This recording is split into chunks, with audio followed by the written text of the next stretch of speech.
the smiles we left behind, smiles we gave to one another. Why trust moments like these to anything other than Kodak videotape? It captures the sights and sounds of every moment with color that's beautifully accurate, unmistakably Kodak. For the way we were. When the moment means more, trust it to Kodak videotape. Excited crowd here at Wrigley Field on a beautiful afternoon. Wrigley Field, timeless grounds where are echoed calls to past glories.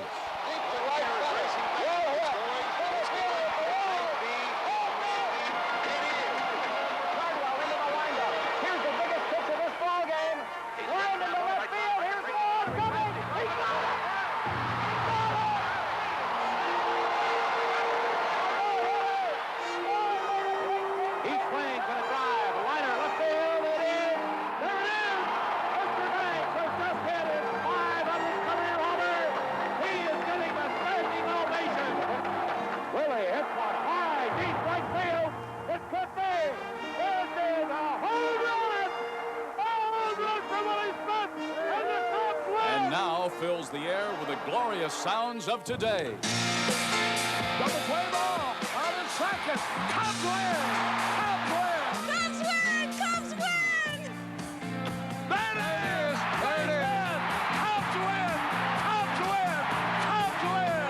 Holy cow! All right! Listen to the crowd! Hey, Cubs win! Cubs win! The pitch. There's a drive and a deep left center.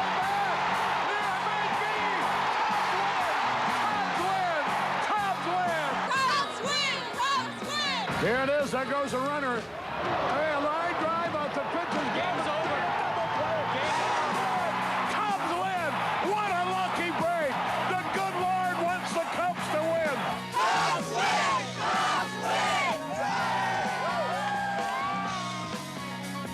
Cubs win. The chronicle of the 1984 season at Wrigley Field in Chicago.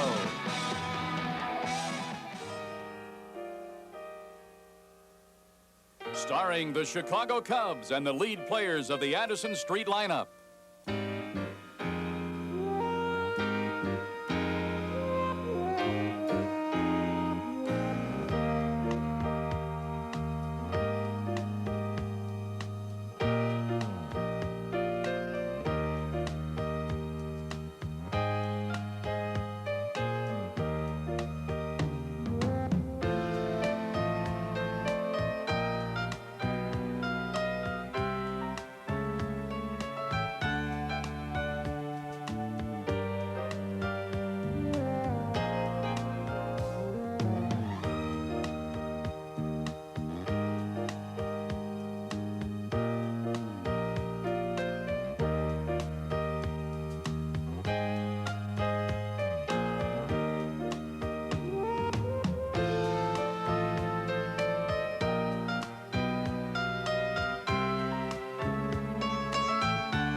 And like the Hill Street Sergeant, we'll let the Addison Street Sarge have the first word. Gentlemen, just be reckless out there. Hello again, everybody. This is Milo Hamilton welcoming you to Mesa, Arizona, winter home of the Cubs, and the site where the Cubs began preparation for the tough task of pulling themselves up in the standings. With a 71-91 finish the year before, the rebuilding process begun under Dallas Green still appeared to have a long road to travel. Additional trades brought still more new faces into camp. All pieces of a puzzle for the new manager, Jim Fry, who was looking up. Feels good. We've had a real good session here. We came in about 10 days early with a lot of our pitchers and catchers and position players. We've had excellent weather, and right now I feel real good about things. And sharing that good feeling, Dallas Green. We're going to be very competitive, and we're going to move up in the standings. And if we get to that 500 mark, like I said, I think anything can happen. And to help make it happen now, a steal of a deal by Green with Philadelphia. Dallas had been concerned about protecting Wrigley's ivy walls. And in acquiring Bob Denier and Gary Matthews, the Cubs suddenly had their outfield ground well covered for the home opener against the Mets. A little luck of the Irish from Ray Meyer to Jody Davis, and a big welcome home turnout by the Wrigley faithful. Especially anxious to say you're welcome to newcomer Gary Matthews, who returned an instant thank you. Line drive, base hit. Sandberg's trying to score. He'll make it easily. 1-0 Cubs. Listen to the roar of the mob. Later in the fourth, it was Larry Bowa's turn to listen to the roar of the mob.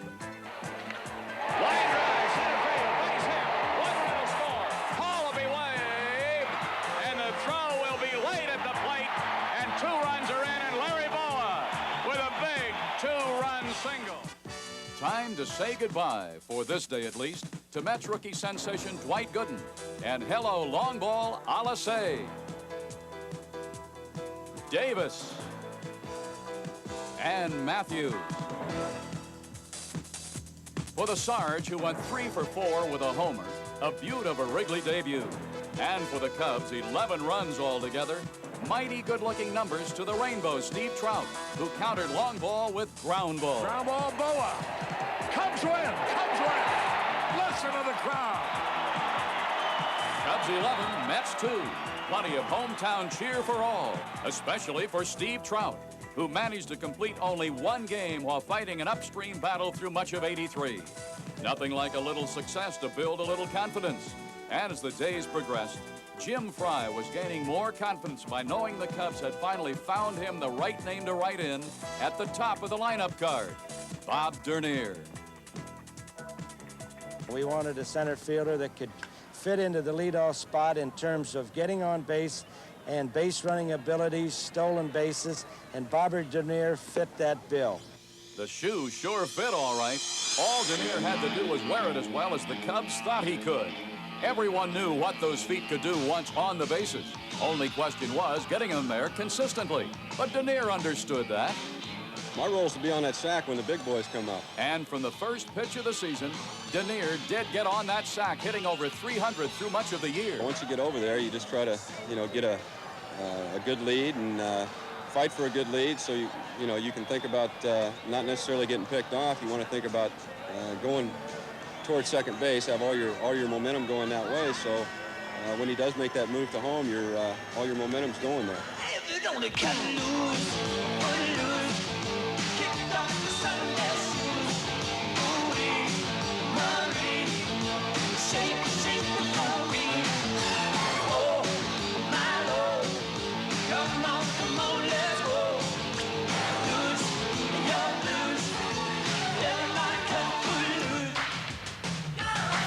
Steals in '84, the most by any Cub since Johnny Evers stole 46 way back in 1907, when he and Tinkers and Chance moved to a whole other kind of tune. Line drive, right center. Nobody's going to get this one all the way to the wall. The runner's in.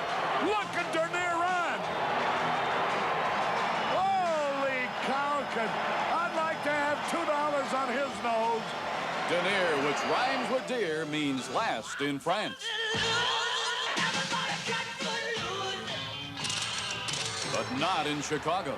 Denier was also the center of attention in the outfield, where the Cubs hadn't had a center fielder of such far-reaching range in nearly a quarter of a century. And because of a multitude of such putouts, Bob Denier was awarded the first Gold Glove of his career in 1984. On April 28th, along the banks of Pittsburgh's Three Rivers, the Cubs were playing pitcher's duel with the Pirates. Newly acquired Scott Sanderson was the Cubs pitcher, and Tony Pena tried to rock him. Drive, deep left center, way back, near the wall. Denier, a sensational play. Such plays were now starting to work wonders to the minds of Chicago pitchers. And in this game, Sanderson went on to pitch one of the best games of his career. Bouncing ball, that should be it. Cubs win it. A masterful pitching performance by Scott Sanderson. Sanderson's third straight win. Only 2 hits allowed and only 28 batters faced. 2 weeks later, Jody Davis proved things can be pulled or hit out, even within the vast outer spaces of Houston's Astrodome. With 2 on, 2 out, and the Cubs trailing in the 9th, on a 3-0 count, Jim Fry flashed a green light. To left center. Mumphrey. Home run. The Cubs have taken the lead. A 5-4 win made possible by Fry's respect for Davis in giving him that green light. I think that he's a good natural hitter. He also is an excellent clutch hitter. He's gotten a tremendous amount of big hits for us. I would say that with some recognition of this ball club in '84, Jody Davis will be called one of the best catchers in all of baseball. No doubt about that. J.D. got it all together in '84, cutting his pass balls down from 21 to 10, while cutting down runners like never before. By August, Davis threw out more than he had in '83, 89 assists altogether. And how often do you see catchers make unassisted double plays? With the crowd chanting his name, the Georgia Redhead was the people's choice and very often gave the people just what they wanted. With his knack for hitting them when it counted most, J.D. drove in a career high in '84-'94, the most RBIs of any Cub catcher other than the legendary Gabby Hartnett. And the Windy City's People's Choice became the National League's People's Choice as Joe D. was selected for his first All-Star game, completing one portion of a big league dream. Once you get into major leagues, I guess I have 2 goals. One's an All-Star game and one's a World Series, so it's a big thrill for me. Also a thrill to hear the All-Star ovation for Jody's good buddy and teammate Ryne Sandberg, who played all 9 innings in his first All-Star outing. But hold it. How does a player become such a nationwide star in less than 3 months? True, Sandberg did win a Gold Glove in '83. Still, he wasn't much known beyond the friendly confines of Wrigley Field. But on June 23rd, a national TV audience got to know number 23 in a flash. In left center field and deep. This is a tie ball game. The home run came in the 9th, tying a wild comeback effort by the Cubs against, of all people, ex-Cub Bruce Sutter, who was still on the mound with the Cardinals leading by 2 in the 10th when Sandberg did it again. Do you believe it? It's gone! Nobody, not even Wrigley fans, could easily believe it. A 2-run homer to tie the score at 11 after the Cubs had once trailed 7-1. Just didn't quit, and it was probably one of the top 2 games I've ever been a part of. It was the greatest game that I've ever played in. I think that was one of the games that made our players realize how good we could be. How good Sandberg was. The Cubs won at 12-11 as Ryne went 5 for 6 with 7 RBIs and the 2 big homers. One day I thought he was the best ball player in the National League, and then he hit 2 home runs off of Sutter in one ball game, which nobody else has ever done in history. And I might say right now he might be the best ball player I've ever seen overall. The second baseman star was rising so fast that even managers in the other league couldn't help talking about him. Awful good-looking player. I have to think that he might be as good a player as the National League has right now. It'd be hard to have a better year than this boy's having. He's an excellent second baseman, the best second baseman I've ever been associated with. Ryne Sandberg's probably the best-looking young player I've seen in a long time come to the big leagues. There's nothing he can't do on the baseball field. But when he goes out there to play, he's all business, and there's only one thing on his mind, and that's winning. You're a winner, how lucky you've been. Knew you could make it from the beginning. Remember, you're high up in the cloud. Keep your feet firmly on the ground. You're a winner, you're a star. Don't let it change you, you are what you are. Everyone loves you, they hang on your side. Everyone loves being near you. You've come a long way, they know you worldwide. Nobody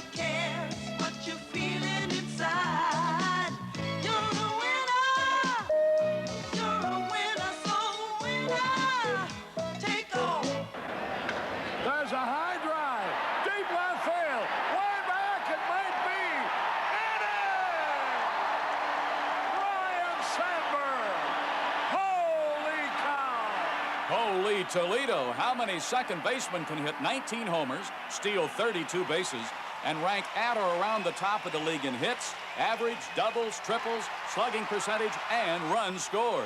Just about everyone, including the All-Star Game MVP, were saying what the writers would finally confirm.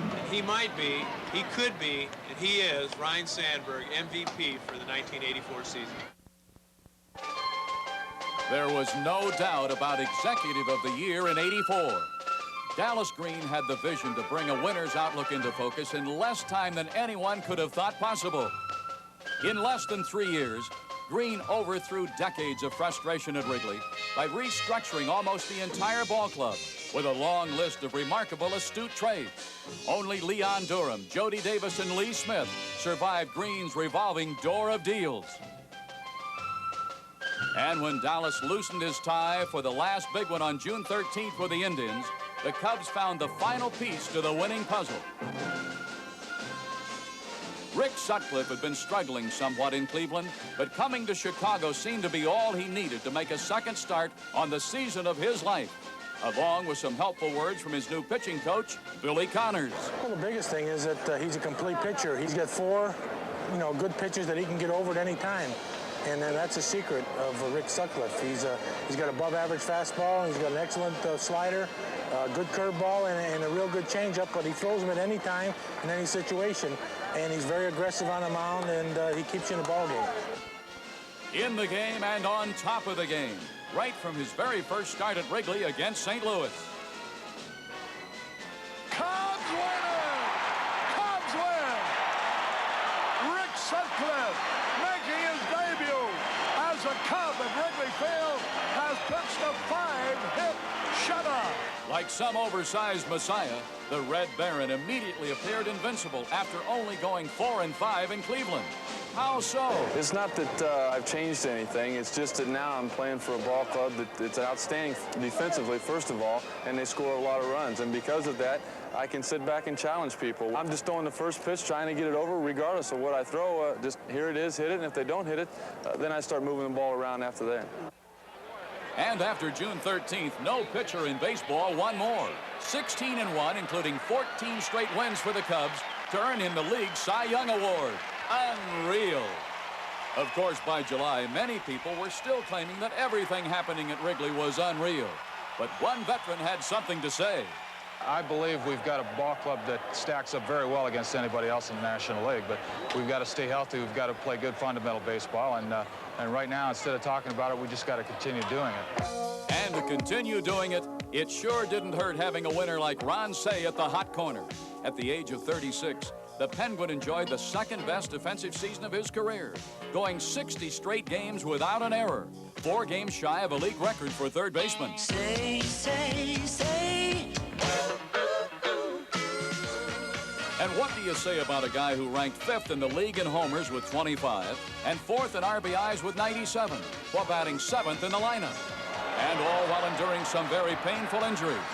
Say what? Penguin power remained an item of rare beauty to behold.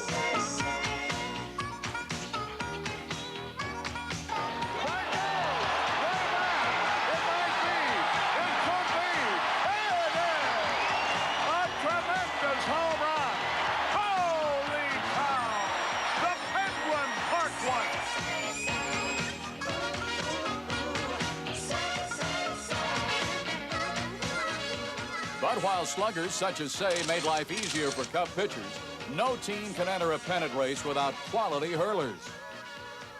That's one reason why Bill Buckner was dealt to Boston, and Dennis Eckersley made it work as the team's #3 starter in the stretch drive. After the All-Star break, Eck went 8-3 with a 2.06 ERA.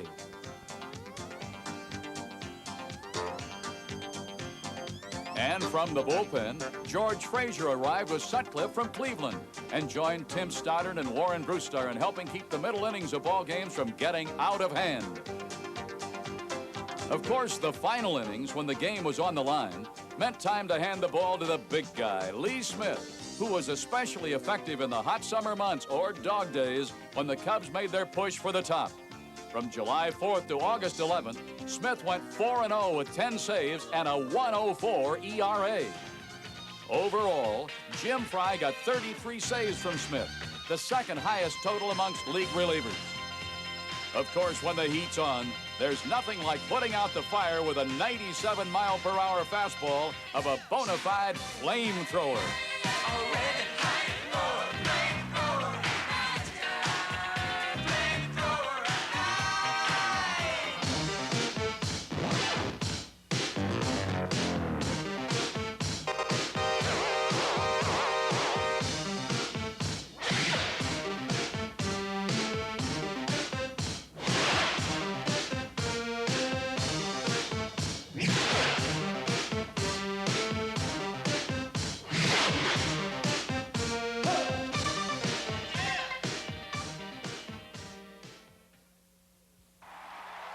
The flamethrower could put the fear of God into batters, but he isn't about to forget the scare he got in one game in early August. Anyone who saw it will never forget it. Drive out the pitcher's game's over. Double play. Game's over. Cubs win. What a lucky break. The good Lord wants the Cubs to win. Well, I hope he's on our side. I don't know if he is, but I hope he is. That was the most incredible thing I've ever seen, to finish a ball game. I've seen similar things happen in a game, but not at the end of the game for a double play, and it was just incredible.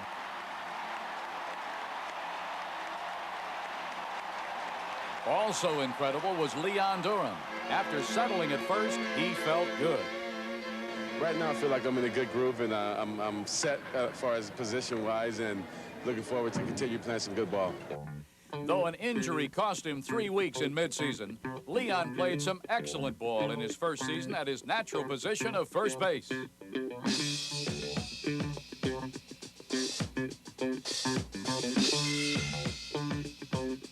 Of course, at the plate, the Bull continued to be one of the hardest hitters in the league, with 23 homers, 96 RBIs, and 14 game winners, all personal bests.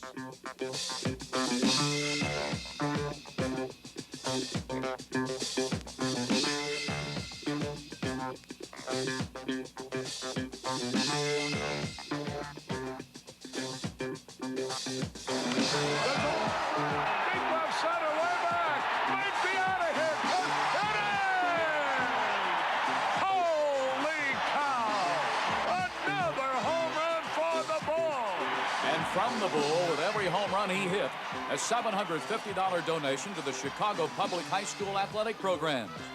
And that ain't just chewing tobacco. Bull Durham adding to the riches and sharing the wealth in the historic summer of '84 at Wrigley Field. The Tribune purchased the Cubs in 1981, but ever since the days when fans formed human outfield fences, the Tribune has been on the scene in Chicago baseball, even when the Cubs played at the West Side grounds.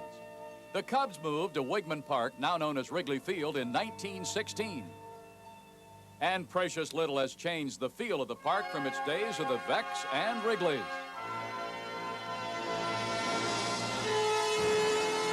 And if the nature of baseball is indeed timeless, there's surely no better ticket to beating the clock than a ticket to Wrigley. Top card lineup program.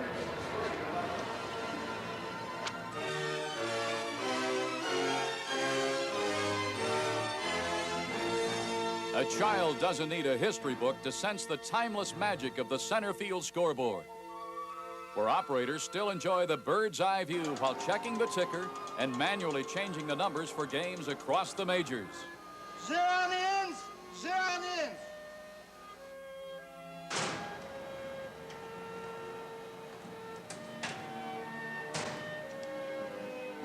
Wrigley Field, the place to catch baseball in its purest form.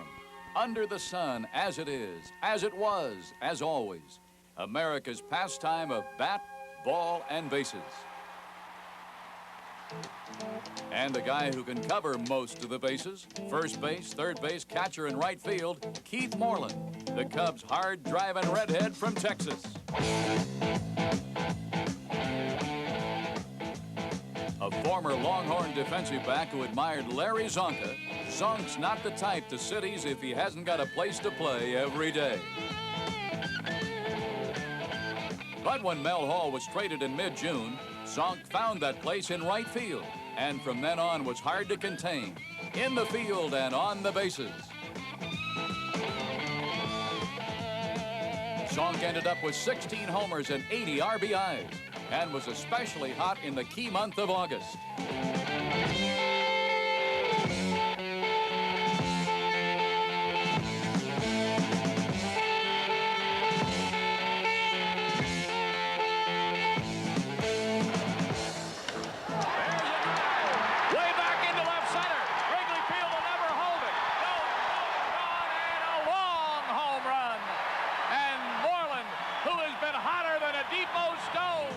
Named National League Player of the Month with 32 RBIs and 8 game winners in August, Moreland helped muscle the Cubs from a late July 4.5 game deficit to an early August 4.5 game advantage over the Mets. It all started with 3 wins in New York and concluded with the most explosive 4-game series with the Mets in Chicago.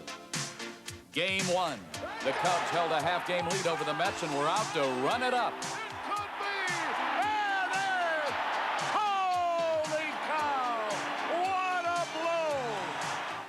And what a blowout. Cubs 10, Mets nothing. Tradition had it that the Cubs always willed it in the dog days. But as everyone was now learning, these Cubs were a breed apart. And no dogging around in Game 2 either. Not with a Red Baron at the controls of the first game of a doubleheader. Actually, it wasn't one of Sutcliffe's best games as the Mets took an early 4-2 lead. Only to have that Depot stove guy, Keith Moreland, obliterate it with a sky-high 3-run job. The Cubs went on to outslug the Mets in both ends of the twin bill, 8-6 and 8-4. But a play out of left field really made it Chicago's day. Line drive into left field. Watch him play at the plate. A good throw. Look at the throw. They're going to get him. He's out! Holy cow! The Sarge made a perfect throw. Compliments from the Sarge to his old buddy Keith Hernandez at home. Indeed, the Cubs were holding no prisoners. Game 4, and once more the Mets had to suffer Zonk and the Sarge. That is a low looping hit in the shot right field. Here comes Matthew. He's racing to the plate. A good throw might get him. Save! The Cubs are leading. Moreland came through again. In a seesaw afternoon, the Cubs finally handed a 7-6 lead to Tim Stoddard. This should be it. Cubs win. Cubs win. Cubs win. Holy cow. And the Cubs have swept the 4-game series. From 4.5 out to 4.5 in front in less than 2 weeks. But did being the front runner spell added pressure? Not to the new breed. Cubs mania was sweeping across the nation. And out in Hollywood, not even Johnny Carson could make a joke of it. You want to hear the most startling news of the year? The Chicago Cubs are in first place. For once, it was the Cubs' turn to laugh. Not at themselves, but at everyone else now trying to catch them.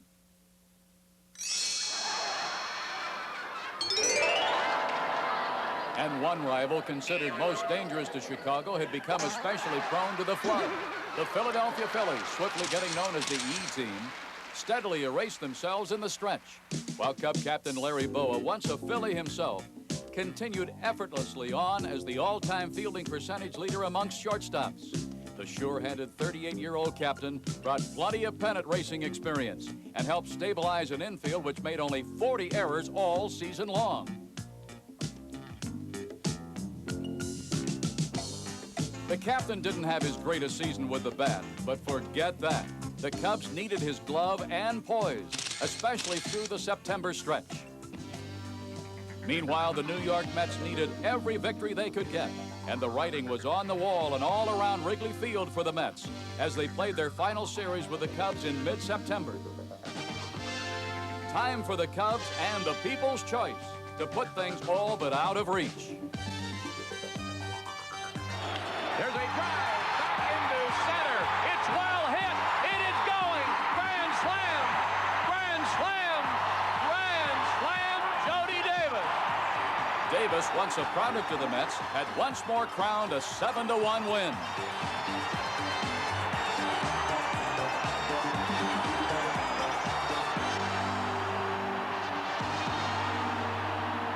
The Cubs took 2 of 3, dropping the Mets 8.5 out to keep the bitter memory of '69 turning in counterclockwise direction. With the magic number shrinking day by day, the Cubs continued to play it loose, especially in a brand new clubhouse filled with winning smiles. Yes. Oh, he does. That's awesome. This is what you call it. Hey. And to keep those feet moving in the proper swing of things, plenty of good music by order of the Sarge, Gary Matthews. It's a lot of music in the clubhouse and has a tendency to really sort of loosen you up and kind of get your juices flowing as far as getting ready to get out there on the field. Baseball is, after all, a game. And as far as the Sarge is concerned, might as well make a game of it in batting practice, too. Did you? No, he didn't. He said yes. He did. I see you. We play different games in batting practice, get them over, get them in, and a lot of times you'll have situations during the game where it's just the way that it is. You get them over and you get them in. That's nice. Bases loaded, we got no outs. Matter of fact, the Sarge has been playing it for 12 years, since he joined the Giants back in '72. That'll do it, won't it? That'll score Bobby. Oh, man, they hacker. Well, I think the Sarge is ready to take charge here. Yeah, I'm a little bit quicker. Oh, yeah, man those cannons, troops. When it's time to move to the front, you know the Sarge won't just be whistling Dixie.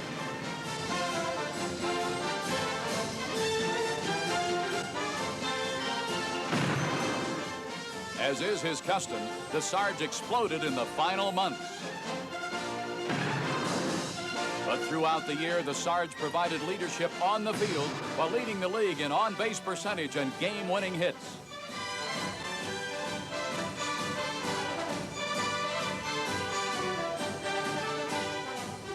Of course, Sarge also led his troops in the left field bleachers, invoking uncommonly disciplined responses from that area.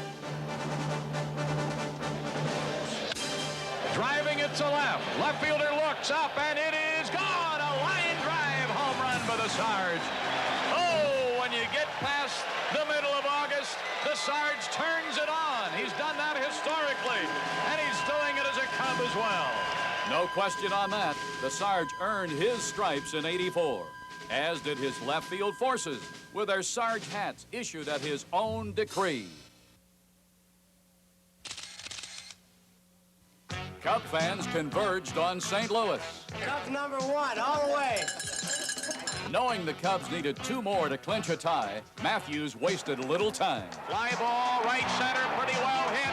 It'll be in and puts the tweener up against the wall. Loa scores. Dernier scores. Sandberg will score. It's a 3-run double for the Sarge. With the Sarge exerting command, the Cubs easily won the first game of the doubleheader 8-1.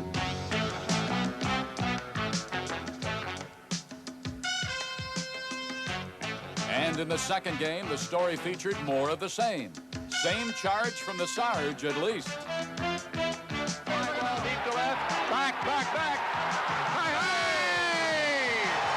Atta boy, Sarge! Hey! Holy cow!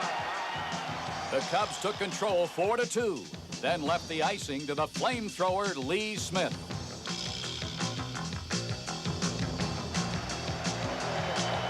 Line drive. Cubs win. Cubs win the doubleheader. Cubs win the doubleheader. Holy cow. They are assured of no worse than a tie. Their magic number is 1. That way, Bobby D. I see you. That way. Close long. That way. All the Cubs, from the Sarge to Commander-in-Chief Fry, could now feel the joy of a victorious campaign at hand, as could another Commander-in-Chief and longtime Cub supporter. All my life, I've believed in miracles. I believe that if you truly have faith, your dream will come true. And now, after 39 years of waiting, the miracle is happening.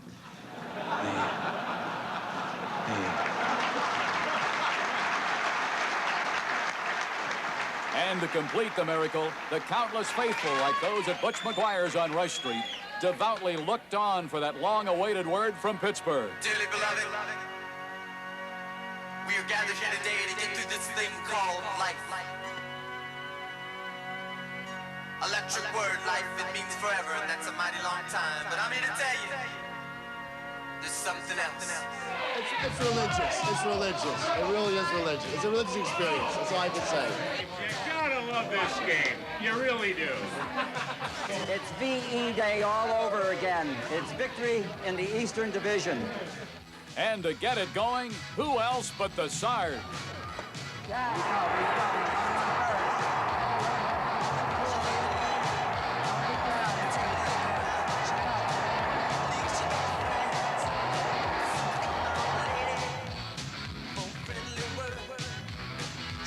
A little later, with a man on, a true zonker, a surprise bunt by Moreland.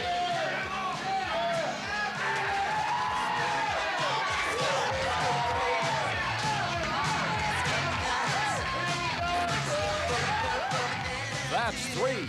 A fair enough margin for the man on the tube or mound, Mr. Sutcliffe.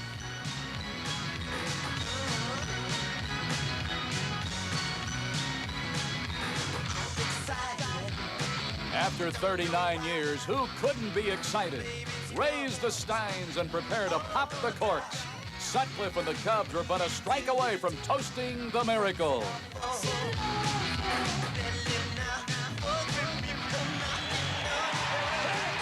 Cubs are the champion! The Cubs win! 39 years. The longest title drought in all of baseball was no more. Come on, baby.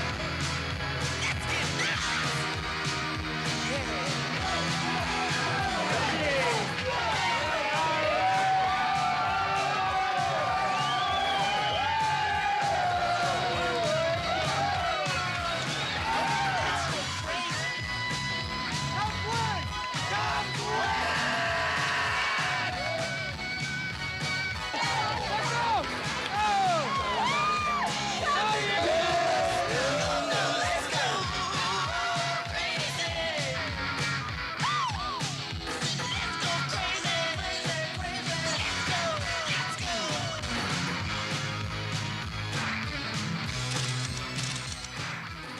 And come October, time for the whole country to go crazy with a fresh view of postseason play, Wrigley Field style. Time to listen closely and watch the ivy, because the wind's blowing and blowing out.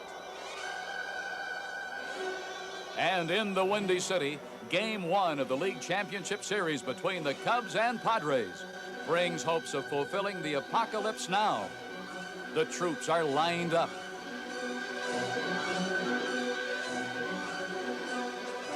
And a former all-star general suited up.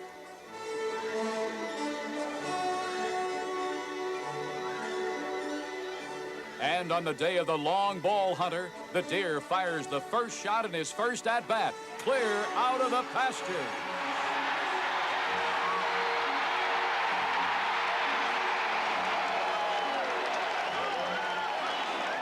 No mistaking that kind of a leadoff signal. Especially for the Sarge.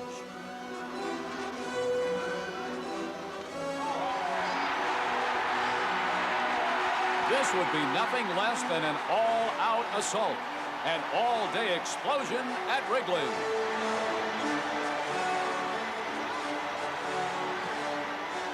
In the longest day of offensive domination of one team over another in postseason play, the Eastern Division champs reign supreme and victorious over the Western Division champs 13-0.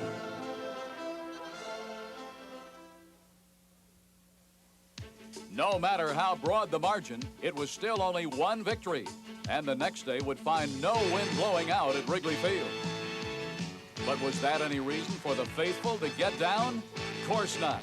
As Steve Trout and others proved all year, there's now more ways than one to play them on Chicago's north side or left side. Larry Boa showed him some rain.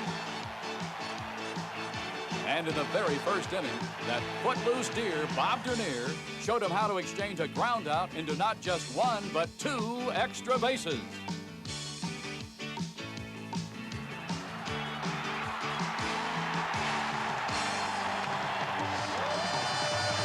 Hang 'em high. Now all the Cubs needed was another ground out for an RBI.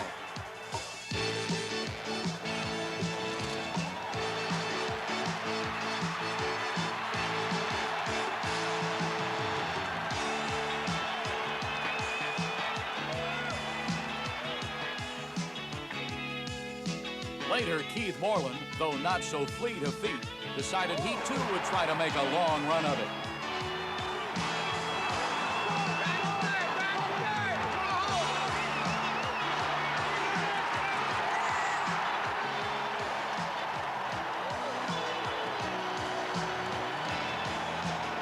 Leading 4-2, Steve Trout tried to make it all the way, but floundered briefly in the ninth. Enough for Fry to take Trout out and call for his big guy in the bullpen.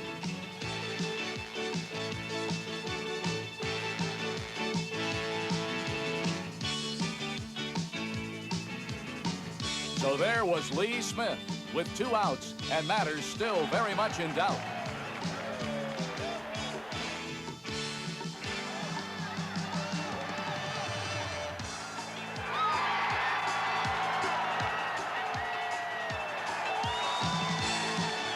Shade closer than the first one, but a win no less satisfying, as the Cubs now held the commanding 2 games to none edge.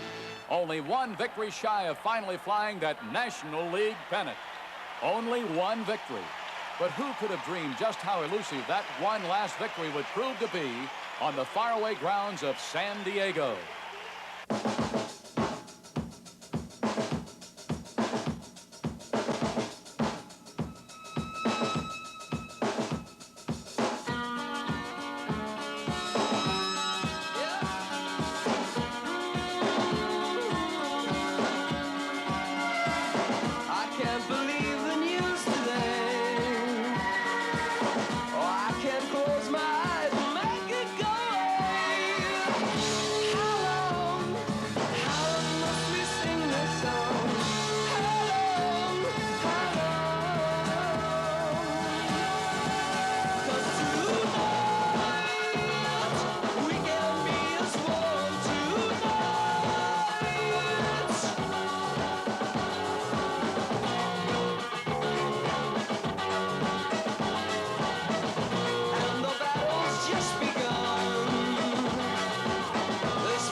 Paradise lost?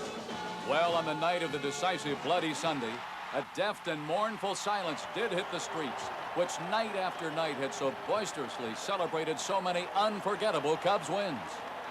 After the last out of the final day of the regular season, the entire Cubs ball club came out onto the field not to receive an ovation, but to offer one to the fans who, win or lose, have always made baseball at Wrigley Field such a rare and unique experience. A record 2.1 million, more than 600,000 in the year before, were there to see their dream of a lifetime finally come to life in '84. But as overwhelming as the Cubs' turnaround was, nothing proved more overwhelming to the Cubs themselves than the fans who'd never left them. Well, I can tell you this. This is my 35th year in baseball professionally, and I've been to a lot of towns. I've been on some winning teams. I've been on a World Championship team. I managed a team in the World Series. But I've never, ever, any place been associated with an organization that's got such great fans as the Chicago Cubs. No matter what town we go to, they're out there. No matter how we play for a day or two, they stand behind us and they support us. And I'm just thankful that I've got an opportunity to manage a club like this and have the great support that these fans have given us. No question that Cubs fans have always marched to the beat of a different drum. And no question that love kept lifting their club higher and higher in the standings. Your love is lifting me higher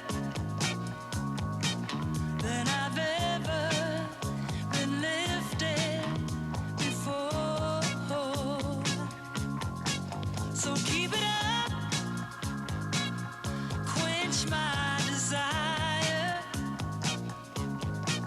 and I'll be at your side forevermore. Oh yeah, the fans here are really great. I tell you what, they're our 10th player. There's no question about it. Yeah, they've treated us real good here, and they're coming out more now than they have in the past, and that's what winning's all about. And you know, we're just happy they're coming out and boosting us on. Your love lifting me higher than I've ever been lifted before. So keep it up, quench my desire, and I'll be at your side forevermore. You know your love keep on lifting higher, higher and higher. I said your love keep on lifting higher and higher. Your love is lifting me higher than I've ever been lifted before. So keep it up, quench my desire, and I'll be at your side forevermore. Your love keep on lifting me higher and higher. All right.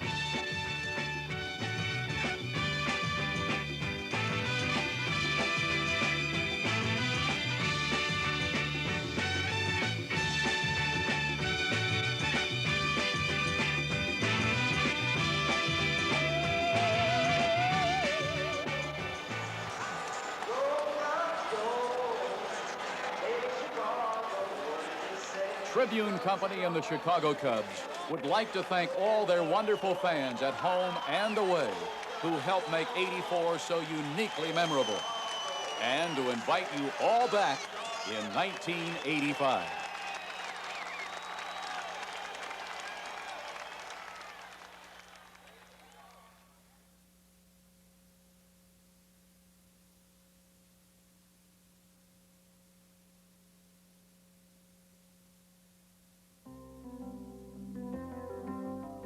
Setting off to find America.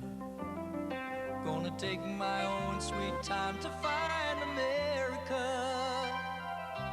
And everywhere I see people smiling back at me, so glad to be in America. So come take my hand and let's discover the love that we share, brother to brother. Bring America home on Kodacolor VR films. Films as vibrant and as sensitive as the faces and places that bring this land together. And as far as I can see, there's no place I'd rather be than riding free in America. Kodak film, because time goes by.